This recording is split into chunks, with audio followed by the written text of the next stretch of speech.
ଦହିବରା ଦହିବରା ଦହିବରା କଣ ଖାଇବ? ହଉ ହଉ ଧର ଠୋଲି ଧର ଧର। ସମୁଦି ହଁ ନମସ୍କାର। ହଁ କଣ ହେଲା? ତମେ କଣ ପୁଣି ଆଜି ଦହିବରା ବେପାର କଲ? ତ କହନା ବାବା ଚଉତା ଫକୀରା କଣ ମୋର ଆଉ କିଛି ରଖିଛନ୍ତି? ତମକୁ କଣ ଦହିଟା ଫକୀରା ଏମିତି ମାରିଦେଲେ?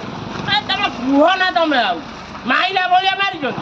ମୁଁ ଯେତେବେଳେ ନାଇଁ କରୁଥିଲି ଜମା ତାଙ୍କ ବୁଦ୍ଧିରେ ପଶେ ନା। ତମେ କଣ ନାଇଁ ଦହିଟା ଫକୀରା ମୁଁ ବୁଝିଲା। ଆରେ ହେଇରେ ସେ ଏମିତି ମାରିଛନ୍ତି ମୋ ହାଁ ଫାଁ ପଛ ପୁରା ନାଲି କରିଦେଇଛନ୍ତି। ମତେ ତ ମାରି ମାରି ଛକରେ ବରା ଦୋକାନ କରେଇଲି। ତମେ ସେମିତି ଆଳୁ ଦମ ଦହିବରା ବିକିବ ଆଉ କଣ କରିବା? ଚାଲୁ ଦେଖିବା ଯାହା ଚାଲିଛି ଚାଲିଛି ଆଉ କଣ କରିବି ଆଉ। ହଁ ହଉ ହଉ ଭଲ ଭଲ ଭଲ ଯାହା କଥାରେ କହନ୍ତିନି ବେଲି ରସା ଏକା ସାହି। ହଁ ବା ହେଲା ଯାହା ଏଉଥିରୁ ଯାହା ହଉଛି ସେଇଥିରେ ଚଳିବେ ଆଉ ସେ ଟାଉଟରି ମାଉଟରି କାମ କରିବେନି କି?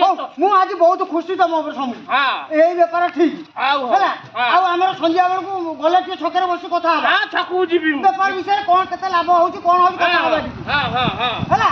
ହଉ ମୁଁ ଯାଉଛି। ହଉ ହଉ ହଉ ଠିକ ଅଛି। ଆଜି ଖୋଲିବ କି ଦୋକାନ? ହଁ ହଁ ଖୋଲିବି। ହଉ ହଉ ହଉ ଯା।